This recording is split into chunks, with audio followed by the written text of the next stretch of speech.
Tech architects need to ensure that the presentation stays on track and is not hijacked by all these distractions. We need a completely different approach, what we call as non-fiction storytelling.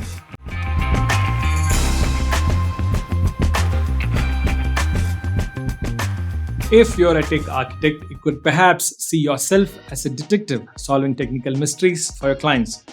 Now, your role slightly got bigger, and you have to be an attorney as well, convincing a jury of tech and business buyers to adopt your solution.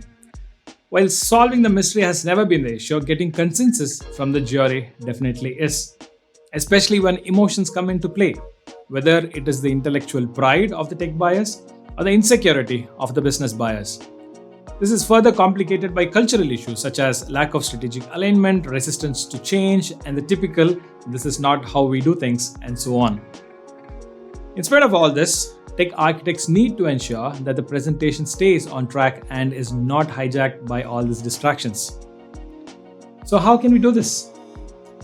Now, it might appear silly to you if I claim that business storytelling skills can address this need, and I wouldn't be surprised at your reaction either. After all, the idea of storytelling in business, as it is promoted today, is to tell stories in business situations, using heroes, characters, journey, and whatnot. While stories has its place in general communication, under these circumstances, we need a completely different approach, what we call as non-fiction storytelling. And that is, how can we narrate any business message in a way that sounds like a story, evokes the emotions like a story, and most importantly, captures people's attention like a story. Why? So that we can persuade our audience to take the necessary action. This approach is deep-rooted in consulting practices where narrative structure, information hierarchy, and applicability is everything. When that is added to other narrative tools, your presentation becomes even more persuasive. For example, how do you proactively answer the "what is in it for me" question for each stakeholder? How can you reduce friction by counter-narratives? How can you weave arguments with empathy, inclusion, and respect? How can you use analogies, scenarios, and so on?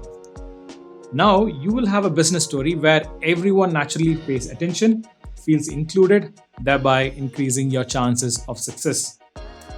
Well, end of the day, there is no guarantee that your client might buy into your solution, but you would have given your best, and that's all that matters. So stay connected as we help you prepare for leadership roles with business storytelling skills.